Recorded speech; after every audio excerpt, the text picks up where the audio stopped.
Filipenses 3, 12 a 15 e Efésios 5, 15 a 17.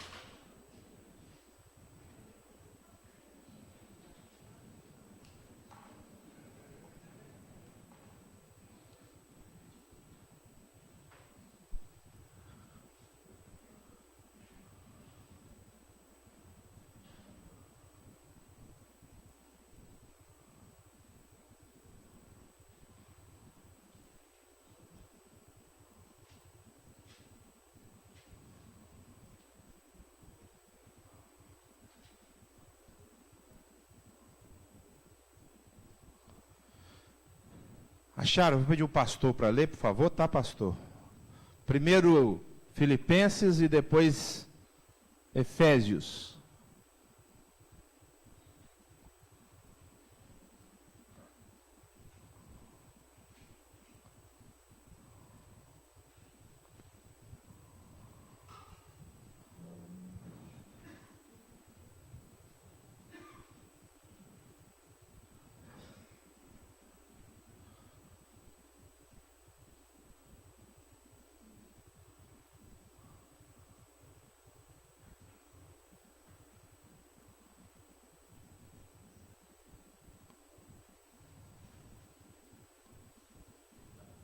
Pode ler.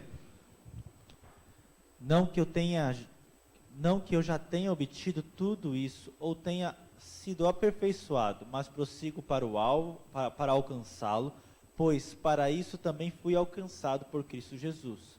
Irmãos, não penso que eu mesmo já o tenha alcançado, mas uma coisa faço, esquecendo-me das coisas que ficaram para trás e avançando para as que estão adiante. Prossigo para o alvo, a fim de ganhar o prêmio do chamado celestial de Deus em Cristo Jesus.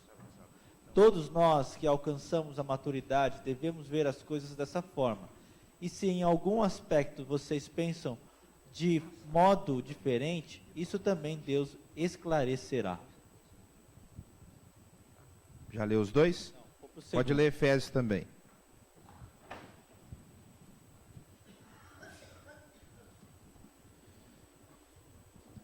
Tenham cuidado com a maneira como vocês vivem, que não seja como insensatos, mas como sábios, aproveitando ao máximo cada oportunidade, porque os dias são maus. Portanto, não sejam insensatos, mas Samir, procurem... pode deixar. Esse aqui vai dar. Desculpa, pastor. Não tem problema. Portanto, não sejam insensatos, mas procurem compreender qual é a vontade do Senhor. Irmãos, eu comecei há um tempo atrás falando sobre o tempo, nossa relação com o tempo. Na realidade, meu objetivo ao falar sobre isso é que nós aprendamos a viver deixando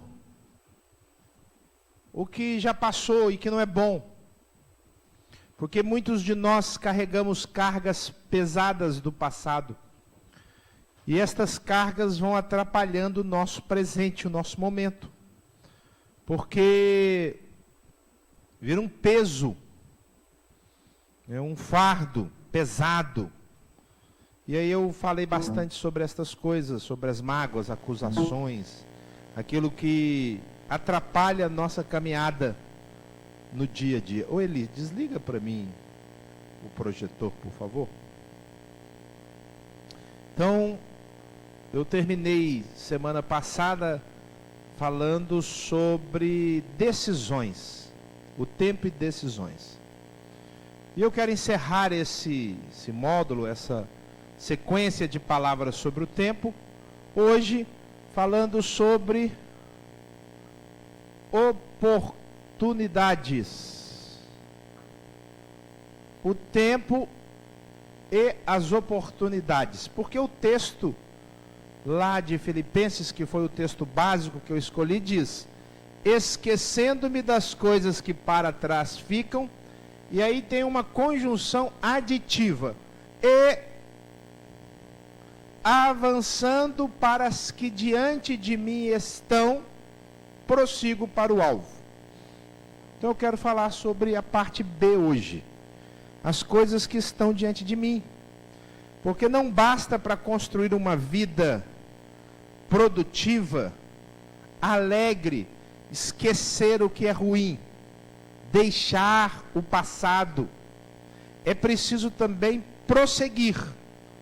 A palavra de Deus deixa isso muito claro. Jesus mesmo falou assim, que aquele que tendo posto a mão no arado, olha para trás, não é apto para o reino dos céus.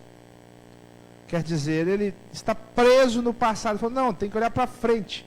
Usando a figura da roça, do arado, da época que se arava com uma forquilha de madeira presa num cavalo. E ele tinha que olhar o sulco, porque se desviasse, cortava a sequência da colheita e atrapalhava a fileira de colheita. Sempre tem que estar fixo no alvo, olhando para frente. E se Paulo tem ou não essa metáfora na mente, ele traz o mesmo ensino aqui em Filipenses. Avançando para as que diante de mim estão, prossigo para o alvo. São dois assuntos diferentes. O alvo, ele diz aí no texto. Qual é o alvo? Que vocês leram, ouviram e leram. Prossigo para o alvo, para o prêmio da soberana vocação. Qual é o prêmio que você e eu temos? O céu, a eternidade, a vida eterna. Esse é o prêmio. Nós fomos chamados para o céu. Então você tem que caminhar para o céu. Nesse caminhar, nós temos que olhar para as coisas que vão acontecendo até chegar no céu. O céu é o prêmio máximo. Eu preciso estar atento às coisas que vão acontecendo. E aí entra o texto de Efésios. Vamos voltar nele? Efésios 5, 15 a 17.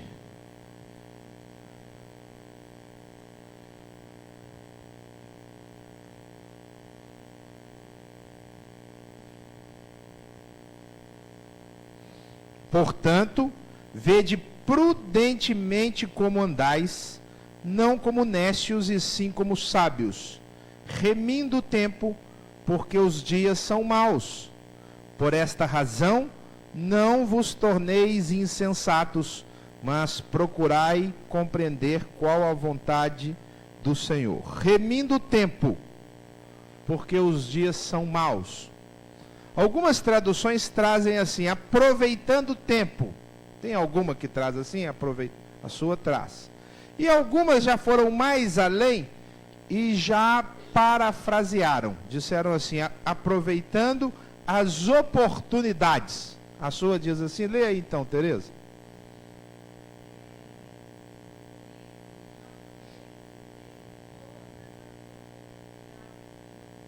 Isso. Então, é uma tradução na linguagem de hoje.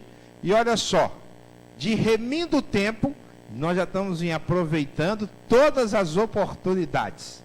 Que é mais ou menos a mesma figura. O que eu e você precisamos, então, entender, é que Deus coloca um futuro para nós. Não só um futuro distante certo. Eu vou chegar no céu. E eu espero que você chegue também. Mas eu não posso chegar por você. Mas eu estou trabalhando e eu vou chegar no céu. Isso aí ninguém me tira. Agora, nesse caminhar, para o que é que você está avançando? Ou qual é o futuro que Deus tem aberto para você exatamente aproveitar a oportunidade? O Senhor é Deus de oportunidades. Deus coloca um futuro. Ele abre várias oportunidades. Abra sua Bíblia em Lucas 18. Lucas 18.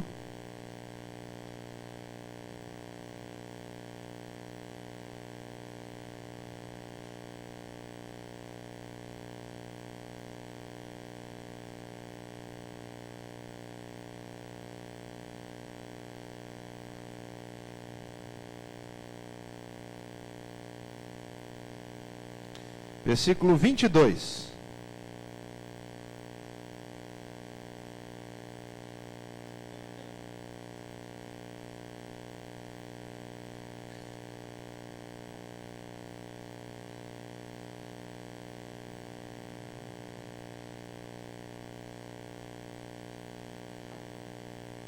Ouvindo-o, Jesus disse-lhe: uma coisa ainda te falta. Vende tudo o que tens, dá-o aos pobres, e terás um tesouro nos céus.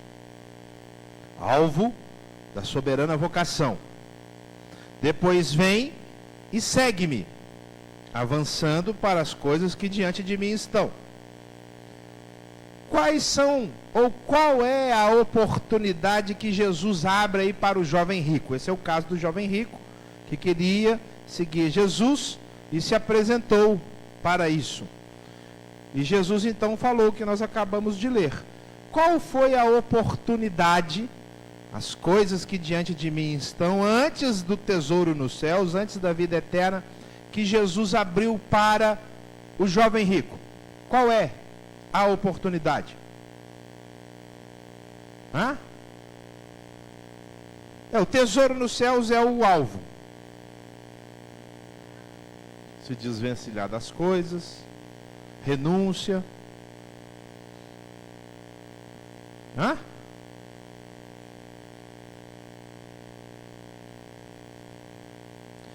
A oportunidade que Jesus abriu para ele foi de tornar-se um apóstolo.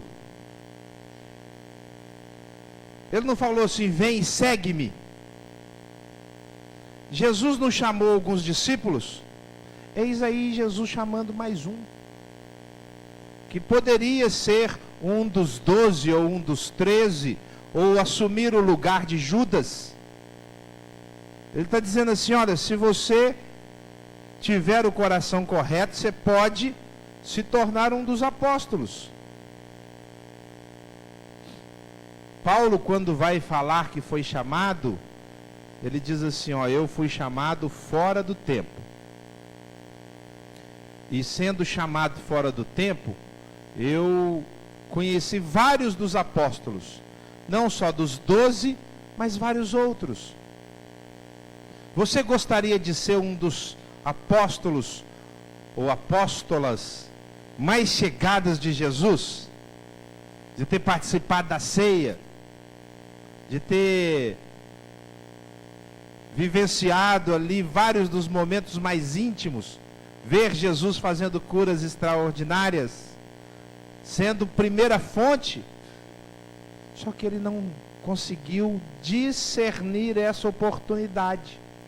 Porque normalmente, irmãos, nós pensamos nas coisas negativas, o que não está errado, a renúncia, aprender a viver sem.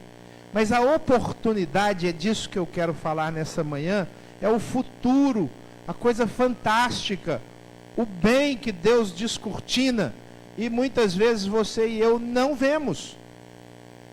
Como muitas vezes lemos esse texto e a gente não pensa que o Senhor está chamando esse menino para ser um apóstolo. Em vez de ser só mais um rico, ser um dos poucos apóstolos. Quando Pedro e João subiam para o templo e um aleijado, uma pessoa portadora de necessidade especial, para ser mais politicamente correto, pediam esmola, Pedro e João falaram assim: não tenho prata nem ouro, mas o que eu tenho eu te dou. Essa é a oportunidade que Jesus abriu para ele. E o Senhor abre várias oportunidades. Várias. Eu preciso então entender as oportunidades. O texto de Efésios, versículo 15, o que diz lá? Vocês já leram. 5:15. Vede prudentemente como andais, não como nécios, não como tolos, e sim como sábios. Para que eu possa enxergar as oportunidades, a primeira coisa que eu preciso ter é sabedoria. Eu preciso ter sabedoria. E sabedoria, irmãos, não é difícil de ter. Se alguém tem necessidade de sabedoria, faça um curso de teologia de 4 anos, porque não é fácil, né? Faça uma campanha de 70 semanas sem falhar nenhum dia. Não, se você tem necessidade de sabedoria, peça. Peça. E tem um jeito de pedir. Eu vou pregar sobre isso hoje à noite. O jeito de pedir chama-se oração. Hoje eu vou pregar sobre o poder da oração. A oração tem várias facetas e resultados. Mas a mais clara é quando eu vou para a oração e eu peço, o Senhor dá liberalmente. Eis aqui no jovem rico o Senhor pedindo: me dá seu dinheiro aí. Não para ele. Quero que você entenda que você pode passar 100. E sabedoria ele não pede, ele dá. Ele distribui. Quando falta sabedoria para você e para mim, falta oração. É inquestionavelmente. É uma equação matemática, né? Sabedoria é igual tempo de oração. Para subir a sabedoria, tem que subir o tempo de oração. Não é... Quer dizer, eu acho uma bênção que vocês venham à igreja, mas não é vindo à igreja. Vindo à igreja, você ganha conhecimento, você aumenta a possibilidade de comparação das coisas, porque o conhecimento é isso. Você conhece a verdade, e a verdade faz você comparar nas diversas circunstâncias nas quais você vive. Mas a sabedoria vem quando você e eu buscamos a Deus em oração. Então, vede prudentemente como andais, não como nécios, não como tolos, e sim como sábios. Deus abre várias oportunidades, mas eu preciso ter sabedoria. Aí ele diz assim, versículo 16, do Efésios 5. Remindo o tempo, por quê? Os dias são maus.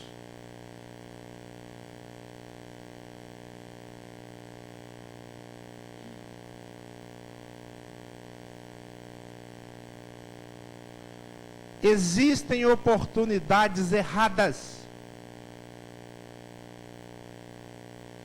Não existe uma oportunidade boa, que ai, que delícia, é fácil. Não. Os dias são maus, eles apresentam para mim e para você várias oportunidades equivocadas. Na realidade, é exatamente isso que o inimigo faz. Você sabe a etimologia da palavra oportunidade? A palavra oportunidade vem do latim.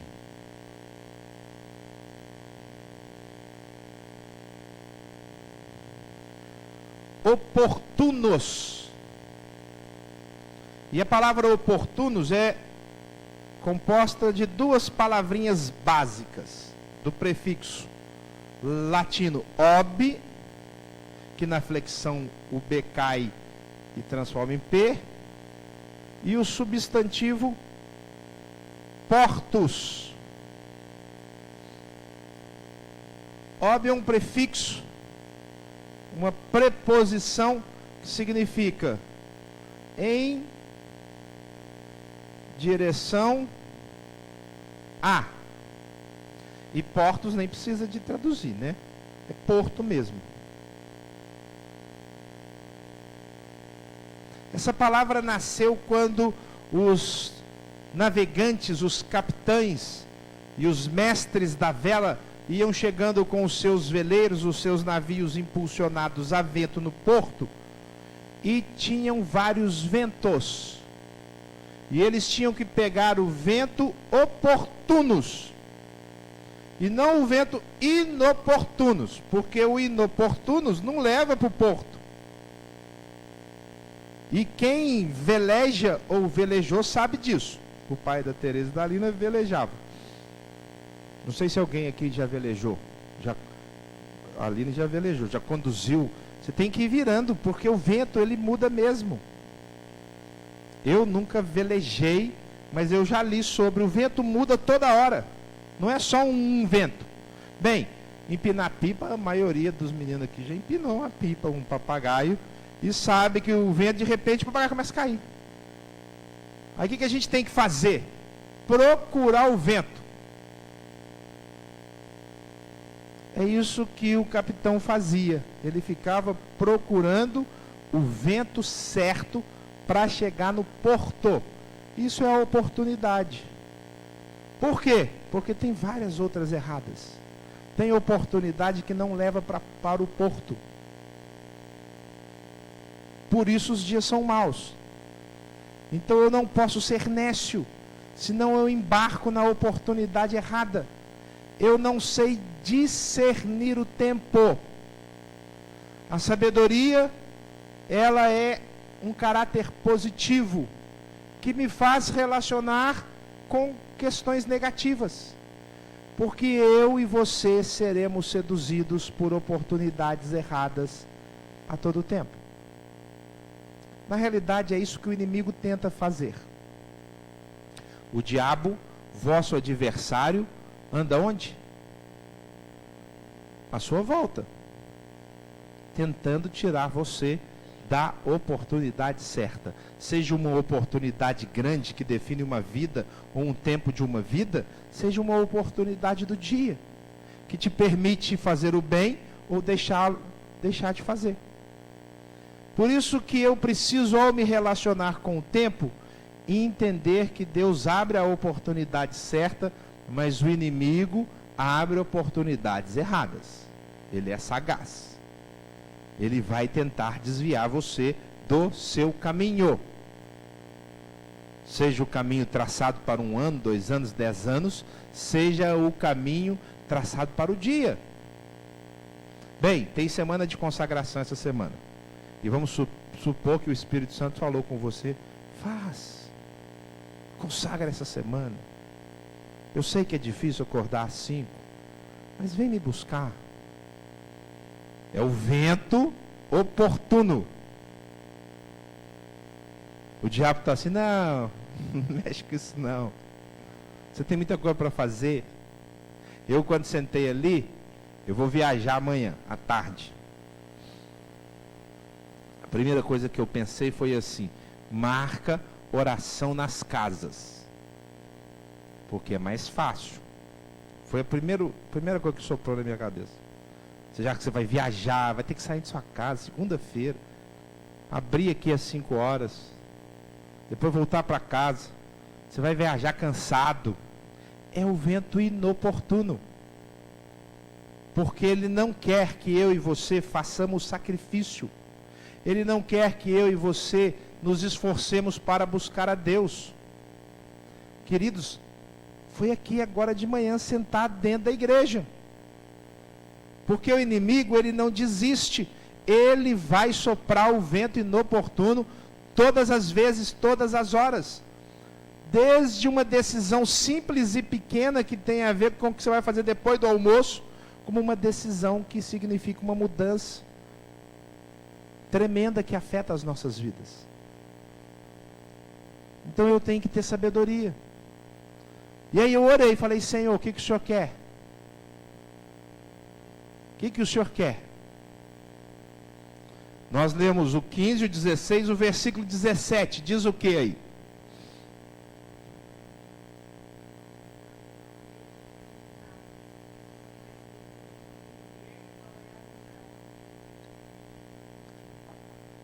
Procure compreender qual é a vontade do Senhor.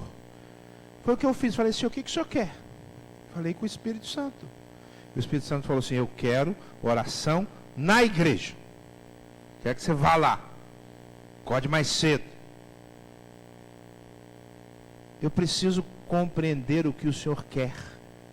E queridos, Deus tem oportunidades, portas em todas as coisas. Eu vou viajar porque eu vou falar para Jocum sobre Deus, de terça de manhã até quinta à tarde. Eu volto quinta no final do dia. E o tema é sobre o caráter de Deus e como Deus age. Deus conhece todas as coisas, mas Ele não define todas as coisas. Ele conhece o que se passa na sua vida e na minha vida, e Ele apresenta o melhor caminho. Mas quando Deus, na sua infinita sabedoria, resolveu criar seres que pensam, que decidem, que criam com Ele, Ele decidiu não definir, para que eu e você participemos das decisões. É aí que se cria o conceito de responsabilidade. Então nós decidimos também. Então o Senhor tem uma vontade no futuro. Por isso que o tempo é fundamental. Ele tem uma vontade. Ele tem, na realidade, o melhor. Ele tem, na realidade, o certo. O que eu preciso saber? Discernir o vento. Eu tenho que saber o que o Senhor quer. Eu preciso compreender qual é a vontade do Senhor. Eu fiz isso em oração, nesse exemplo simples, e o Espírito Santo falou, eu quero oração lá na igreja. Não interessa se vai vir uma pessoa ou duas, mas nós estamos retomando uma vida de oração, de busca. E não é sacrifício nenhum, irmãos, acordar de madrugada para buscar a Deus. Não quando você ama. Não quando você busca, você faz de boa vontade. É uma entrega. E você tem prazer no que você faz. Você, quando chega ali, você fala, puxa vida, eu estou no melhor lugar. E, irmãos, quando nós nos lembramos do passado e nós vemos a nossa vida de oração, a gente sabe o quanto Deus fez. Puxa, quando eu busquei a Deus, foram tantas respostas, tantas transformações e mudanças, só que nós caímos num marasmo, numa letargia, a gente afasta disso e a gente deixa de experimentar a vontade do Senhor. Então as oportunidades erradas estão aí. Você precisa discernir qual é. Você vai ter esta tarefa diariamente. A forma de educar os filhos, qual a melhor forma, qual a decisão sobre o trabalho, o desenvolvimento de um ministério na igreja, a evangelização, quem Deus vai colocar na sua frente essa semana. Você não sabe o que vai acontecer amanhã. Por isso que você precisa estar atento às oportunidades. Como que eu discerno as oportunidades erradas? Bem, primeira coisa já está claro. Eu preciso ter sabedoria. E sabedoria vem através da oração. Então, se eu tiver vida de oração, eu vou discernir as oportunidades erradas. Mas eu discerno as oportunidades erradas também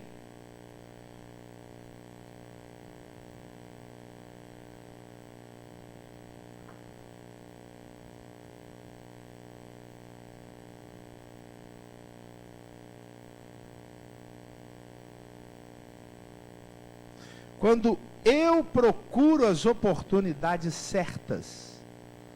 Em outras palavras, quando eu crio oportunidades. E aí é uma coisa importante que eu preciso dizer.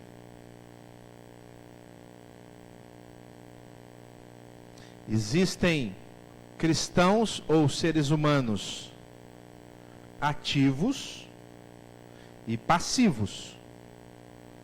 E eu não estou falando nada sobre sexualidade, por favor. Tem gente que não cria oportunidade. Tem gente que só sofre a oportunidade. A vida dessa pessoa entrou numa rotina.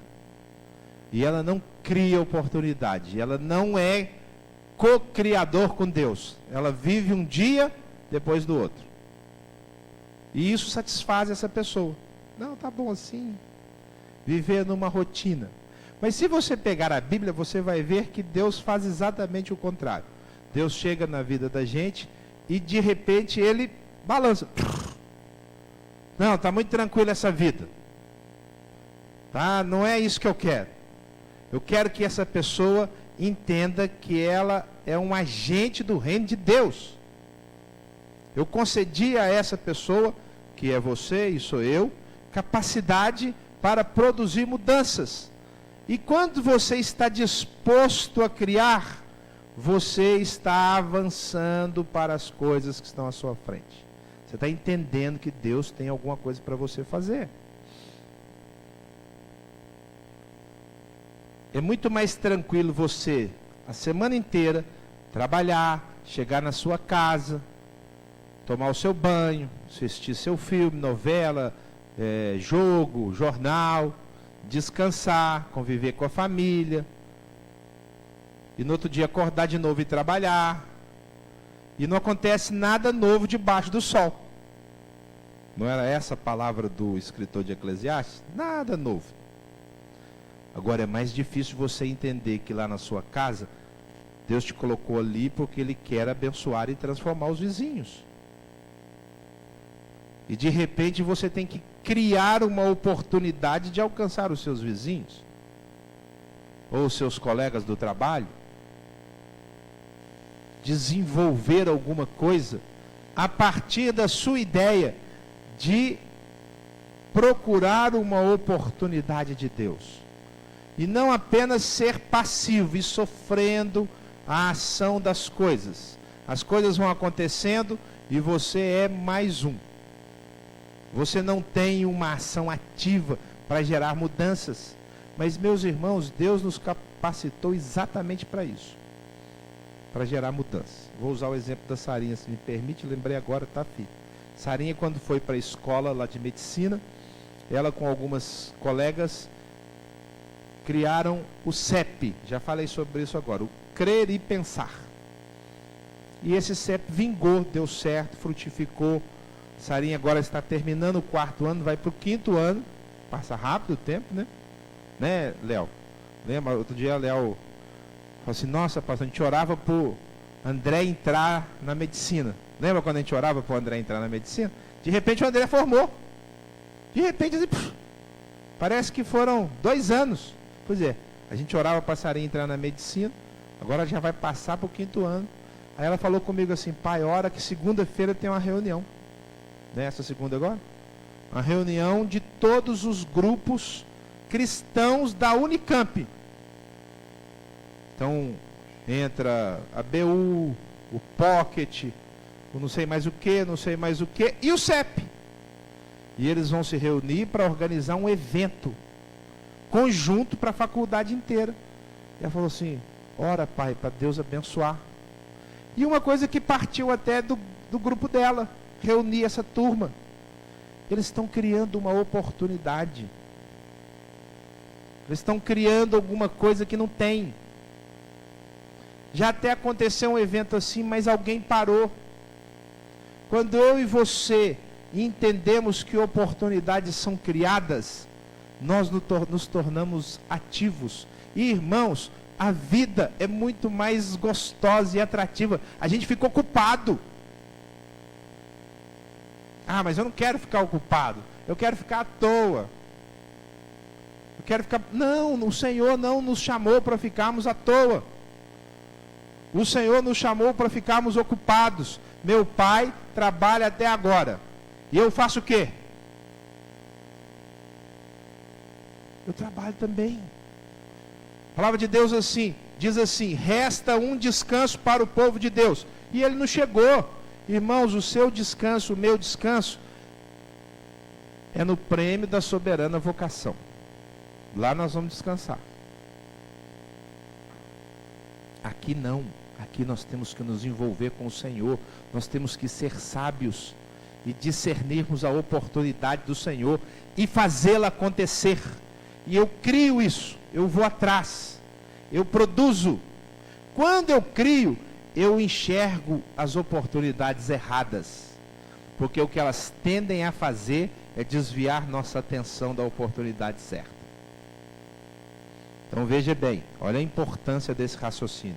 Se eu estou criando oportunidades de Deus, as oportunidades erradas vão tentar me desviar do alvo que o Senhor colocou para mim.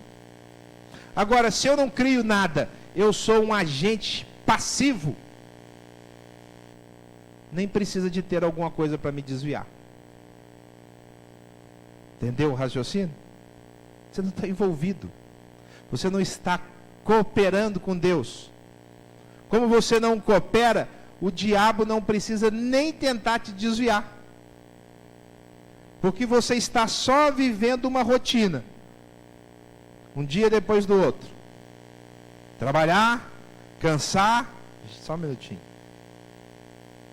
Conviver com a família, dormir, acordar, trabalhar, cansar, conviver com a família, dormir. Ganhar dinheiro, pagar conta, ficar sem dinheiro. Sabe, o escritor do livro de Eclesiastes diz assim, isso é canseira, é enfado. É correr atrás do vento. É ser passivo. E é mesmo, irmãos. Eu vou falar a verdade, é mesmo. Você trabalhar, pagar a sua conta. E depois trabalhar. E aquela vida em família. E não é algo, às vezes, agradável, que tem discussão. Tem complicação. Porque tem mesmo, a gente sabe disso. Mas, ai meu Deus, não estou aguentando mais. Por que o Senhor não me leva? Alguns são menos orgulhosos e falam assim, por que o Senhor não leva meu marido? Né? Por que não leva minha esposa? Em vez de pedir para levar a si mesmo. É porque isso cansa, irmãos. A gente não enxerga a oportunidade. E a gente não enxerga porque a gente não cria. A gente não é parceiro de Deus. Deus resolveu nos criar seres racionais e inteligentes porque Ele queria uma parceria.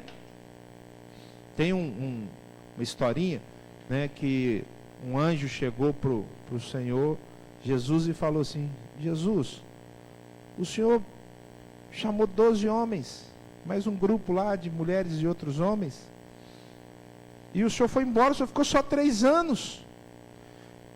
E se eles falharem? Qual é o plano B? O anjo perguntou para Jesus naquele tempo que ele morreu, antes dele ressuscitar. Qual é o plano B? E se eles falharem? Aí Jesus respondeu assim para o anjo, eu não tenho plano B. É a confiança que ele tem nos seus discípulos. E os discípulos não falharam. Olha a gente aqui hoje. Porque eles criaram a oportunidade. A gente abre o livro de Atos, e o livro de Atos é o pessoal criando oportunidade. Para todo lado. Cadê o microfone sem fio? Presta ali também para a Tereza, faz favor.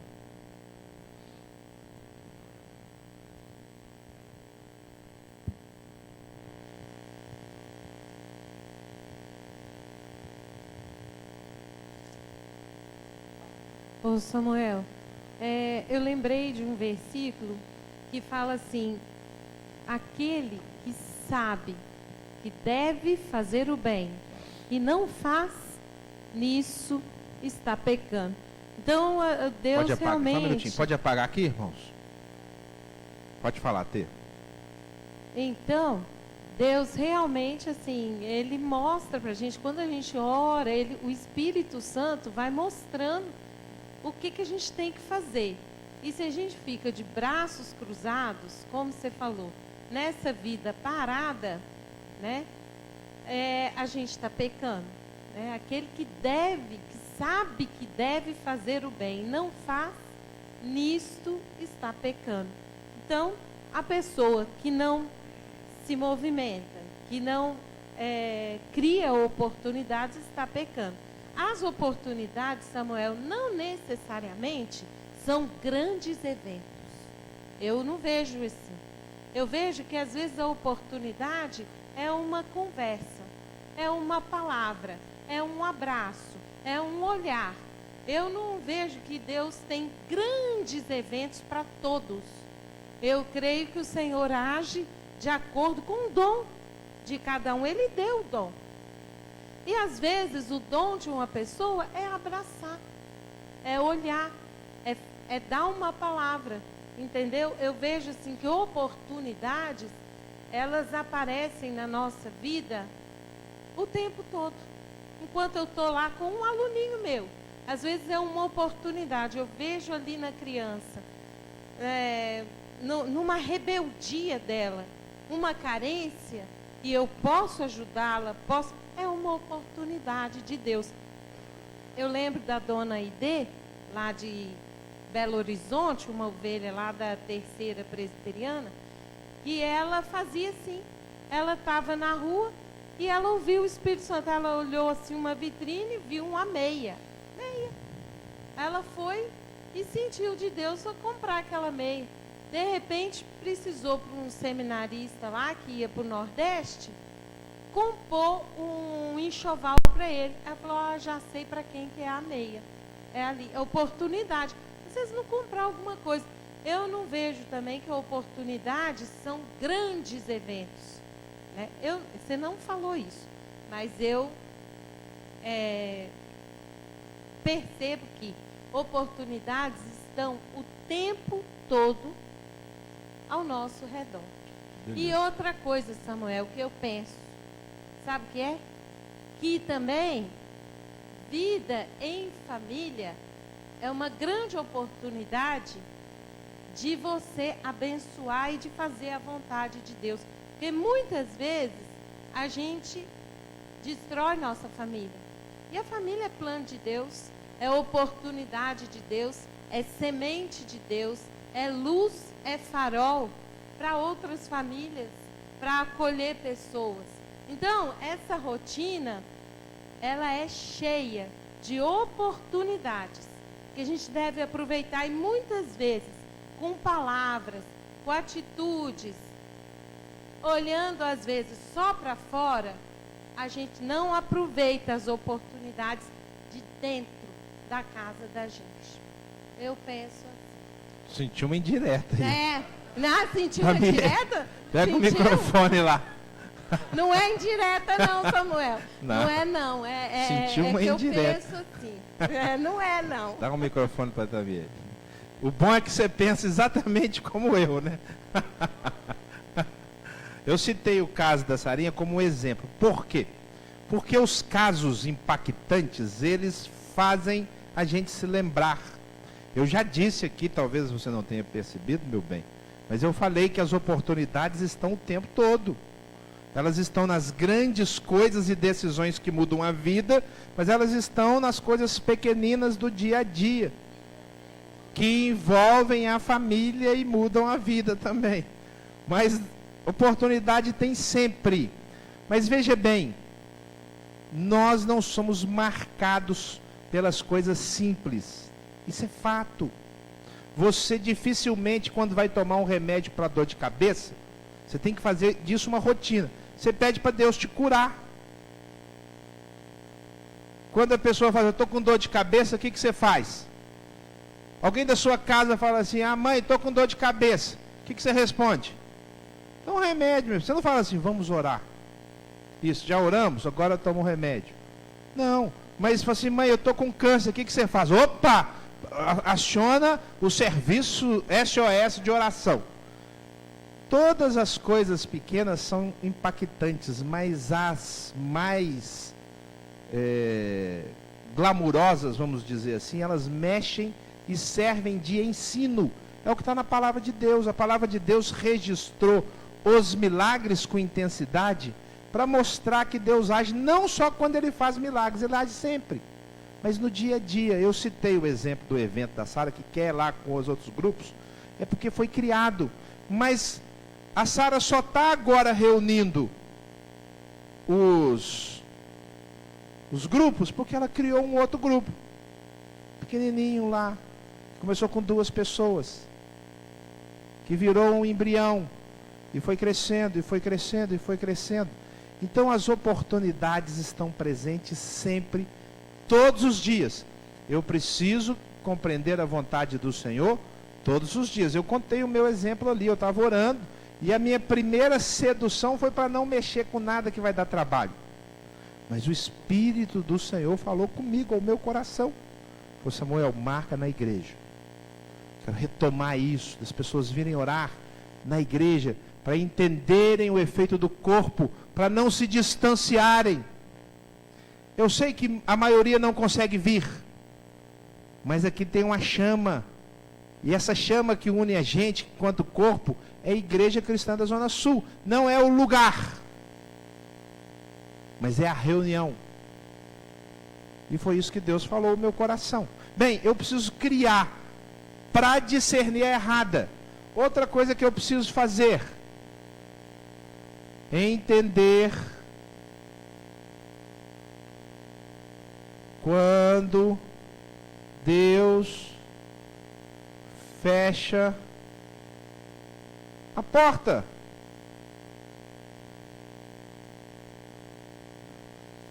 Deus é Deus que fecha a porta, que impede a passagem, que diz: por aqui não. Quando Deus diz por aqui não, é uma bênção, irmãos. Deus está dizendo: eu tenho outro caminho. E Ele está com... Como é que eu uso a palavra aqui? Ele está intervindo de forma abrupta, como se Ele estivesse gritando, falando assim: não é aqui que eu quero que você passe. E muitas vezes nós ficamos chateados quando Deus faz isso, quando Ele vai e fecha uma porta que você trabalhou para abrir, que você queria que acontecesse, mas é o vento certo de Deus. Aquele vento, aquela porta, aquilo que você construiu agora é inoportuna. E Deus tem outra coisa. Deus está mostrando: eu quero em outro caminho, eu quero fazer outra coisa com você.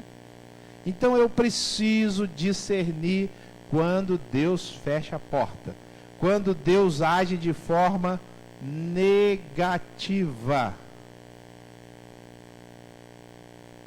Irmãos, e Deus age de forma negativa. Normalmente, quando isso acontece, a gente fala assim: é a vontade permissiva de Deus. Ele permitiu que acontecesse alguma coisa ruim. Bem, a vontade permissiva é a forma passiva teológica de entender. Na realidade, Deus está agindo negativamente. É Ele que está falando não. Vamos dar um exemplo bem fácil de entender. Ele quer destruir Sodoma e Gomorra. Melhor, Ele vai destruir Sodoma e Gomorra. Aquela porta já fechou. Ló quer ficar onde? Em Sodoma. Ele não quer sair de lá. Ele não quer. Eu não quero sair. O Senhor falou com ele: sai daí. Ele falou: não quero sair. Aqui não é possível, eu construí minha vida, meu negócio está aqui. Eu quero que você saia. Ele manda o anjo para lá. Nem com os anjos lá o cara sai. Ele deixou para o último instante. E irmãos, nem ele nem a esposa queriam sair. Último instante. Quando viu que não ia sair, diz a Bíblia que ele o anjo tomou o homem pela mão e falou: agora eu vou te puxar. E saiu puxando o cara. Imagina essa cena, sendo empurrado. É da porta que Deus fechou. E Deus faz isso. Às vezes Ele faz isso com uma enfermidade. Às vezes Ele faz isso com o trabalho. Às vezes Ele faz isso na vida de um filho. Deus está dizendo: eu não quero esse caminho. O versículo 17 diz assim: procurai compreender qual a vontade do Senhor. E eu tenho que entender, uma das formas de Deus agir é de forma negativa, exatamente porque ele trabalha com o futuro e a gente não tem essa visão. Então o negativo é não. Deixa eu ver se eu acho um versículo aqui.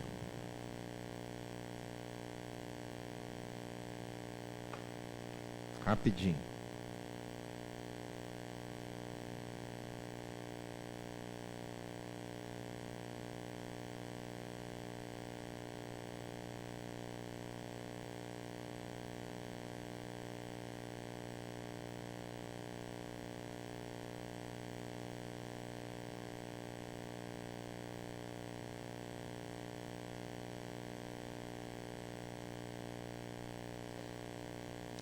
Atos 16. Irmãos, o avanço tecnológico é uma benção. Que coisa impressionante.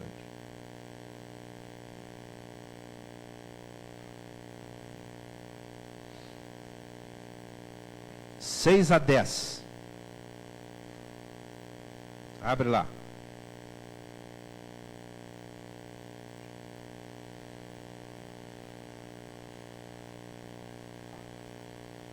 Atos 16, 6 a 10.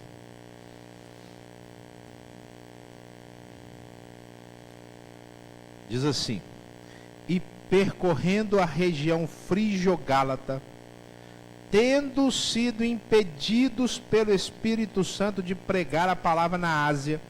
Vem cá, o Espírito Santo quer que a palavra seja pregada ou que a palavra não seja pregada? E como é que ele impede de pregar? Está escrito na sua Bíblia isso? Ele impediu de pregar. É porque não é lá que ele quer Paulo e os amigos dele. Defrontando Mísia, tentavam ir para Bitínia, mas o Espírito de Jesus não o permitiu. E tendo contornado Mísia, desceram a Troade. À noite sobreveio a Paulo uma visão na qual um varão macedônio estava em pé e lhe rogava, dizendo: passa a Macedônia e ajuda-nos. Assim que teve a visão, imediatamente procuramos partir para aquele destino, concluindo que Deus nos havia chamado para lhes anunciar o Evangelho. Também, se não concluísse, né? O Espírito Santo proibiu de ir para a região frígio-gálata. O Espírito de Jesus proibiu de ir para a Mísia. Aí tem uma visão, o cara vestido, né, de grego, que era uma roupa diferente do judeu, dizendo: vem para cá. Então o Senhor, ele proíbe, ele fecha a porta, ele diz: não, não quero que você vá, não quero que você entre. Tanto para uma coisa que envolve um trabalho, quanto para o dia a dia. Ele fala: ó, não entra aqui nesse lugar, não quero você aqui. Se eu tenho audição espiritual, eu vou falar: não, não é para eu entrar aqui durante o dia. Eu preciso concluir o que o Senhor quer de mim. Isso é avançar para as coisas que estão diante de mim. Irmãos, o Senhor tem um plano para você e para mim. Tem gente que não acredita nisso, que tem a ver com o dia a dia. Olha, eu acredito piamente,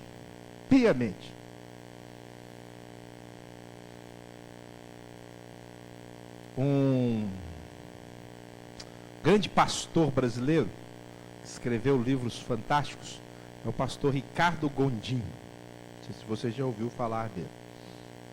Pastor Ricardo Gondim era da Igreja Assembleia de Deus. Aí ele não se deu com a teologia da Assembleia de Deus e construiu uma outra igreja, Assembleia de Deus, com uma teologia diferente. E foi um líder expoente. Só que ele foi se perdendo nessa ideia de Deus não ter um plano, de Deus não interferir, de Deus não participar do nosso dia a dia. E aí ele escreveu um artigo há pouco tempo em que ele diz assim, que hoje ele se considera um humanista apofático. Ele estudou bastante, e a Bíblia avisa que precisa tomar cuidado quando você estuda bastante, perde a humildade diante de Deus. E parece que ele perdeu. E ser humanista apofático, nós estudamos isso lá, o grupo de pastores, ele então adotou uma teologia em que Deus não participa da vida humana, como se Deus tivesse, como se Deus não, é uma teologia que até recebe esse nome, deísmo. Deus criou, mas se afastou.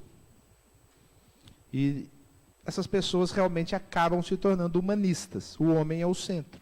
Então ele é sincero, pelo menos isso é muito bom, porque ele reconhece que hoje ele não depende do dia a dia de Deus. Eu não.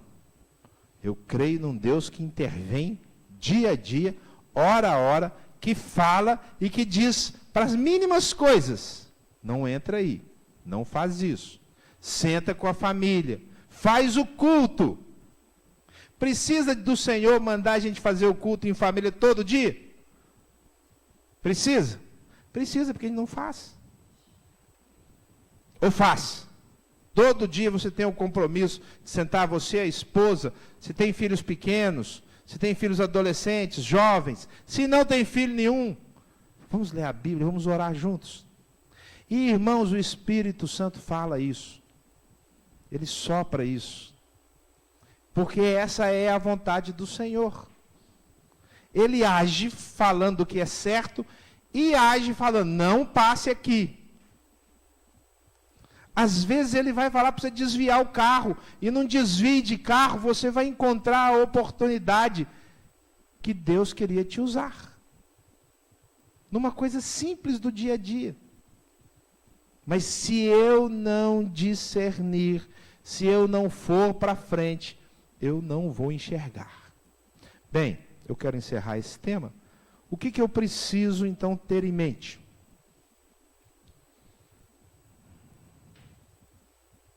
Deus age no presente. Nós começamos esse estudo falando sobre o tempo presente, passado e futuro. Mas Ele tem oportunidades no futuro. E eu preciso avançar para elas. Algumas das oportunidades são oportunidades, eu vou dividir assim, não é o nome que eu queria, grandes. Outras são pequenas, mínimas. Todas são igualmente importantes. As pequenas é que fazem o nosso dia a dia. As grandes é que nos fazem caminhar para o alvo. Vou dar um exemplo. Hoje é dia 18 de agosto. 19 de agosto.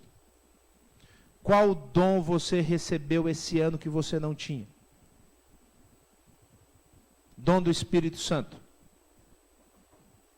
2018. Bem, dificilmente você vai pedir um dom por dia. Ah, Senhor, eu queria que o Senhor me desse hoje o dom de línguas. Puf, ganhou. Aí dorme, acorda. Ah, Senhor, eu queria que o Senhor me desse o dom da revelação. Puf. Dificilmente acontece assim um dom por dia. Então, peça um dom por ano. Todo dia. Todo dia. Senhor, eu quero pedir um dom. Eu já disse aqui que na Bíblia tem registrados 23 dons. Você já tem todos?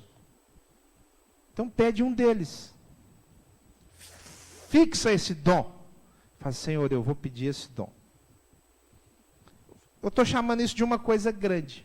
Pode ser outro alvo, mas esse é um alvo bom. E você não precisa de ter esse alvo e não ter outros. Esse é um alvo para você usar na igreja. E um alvo para você usar no mundo. E um alvo para você usar na família. Mas ao mesmo tempo que você está aberto, avançando para as coisas grandes, você está avançando para as pequenas.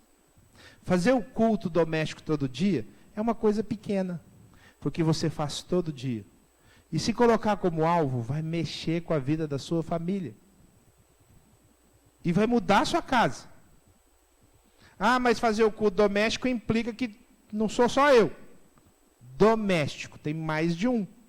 Bem, começa sozinho, sozinha.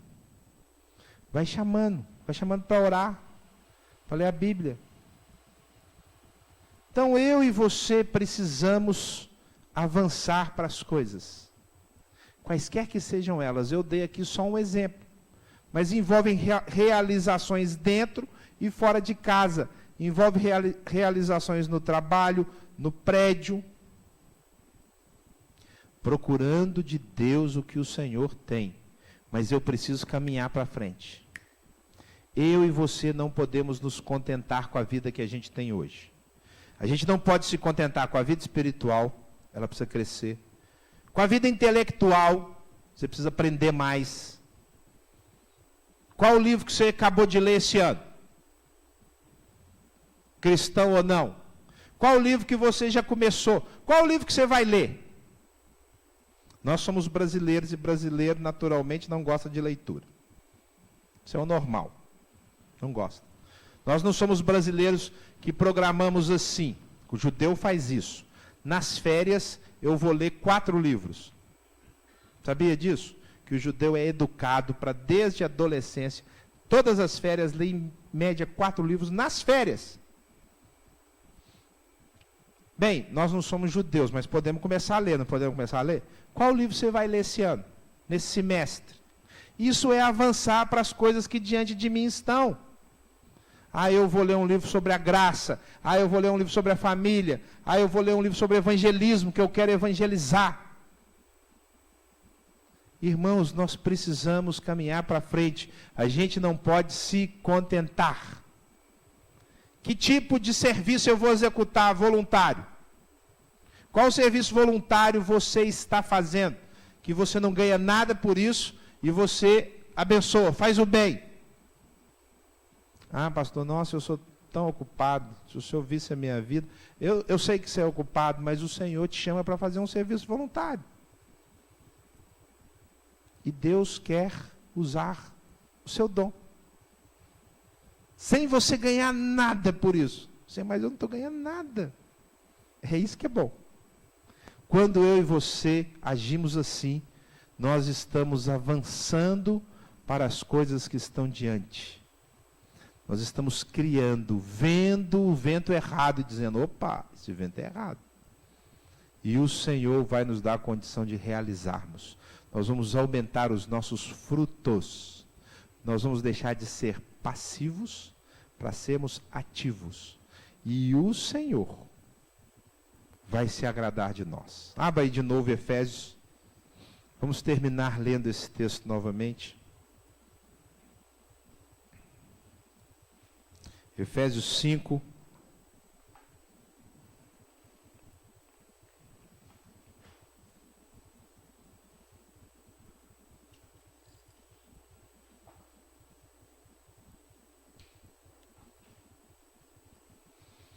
(15 a 17). Portanto, vede prudentemente como andais, não como nécios, e sim como sábios, remindo o tempo, aproveitando o tempo, aproveitando as oportunidades, porque os dias são maus. Por esta razão não vos torneis insensatos, mas procurai compreender qual a vontade do Senhor. Amém? Vamos orar. Coloque diante de Deus aí sua vida. Eu encerro aqui essa participação sobre o tempo. Peça que Deus te dê essa sabedoria de discernir o vento certo, que te leva para o porto certo, seja numa decisão importante, maior, seja numa decisão do dia a dia, mas você sabe, Deus está agindo e você procurou compreender a vontade do Senhor e fez a vontade do Senhor. Vamos orar. Ore aí por você. Deixe o Espírito Santo falar com você.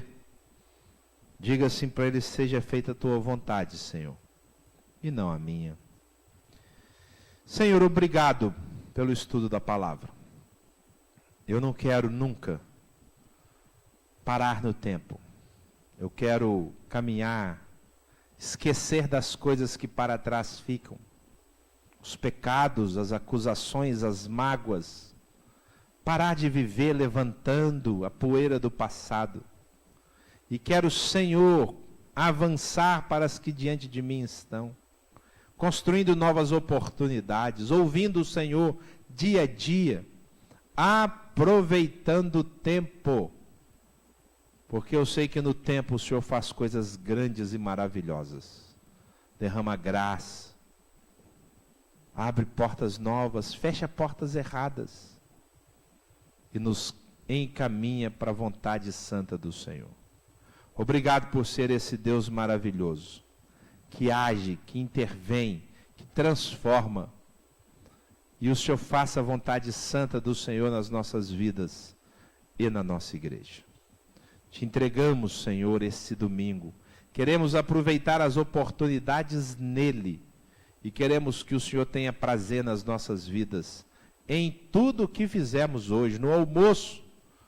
Que o Senhor nos dê graça. Abençoe a tarde, a noite, na ceia da comunhão. Desça com o Espírito Santo. Fale conosco. E nos dê um tempo gostoso de comunhão, de alegria e de ministração da palavra.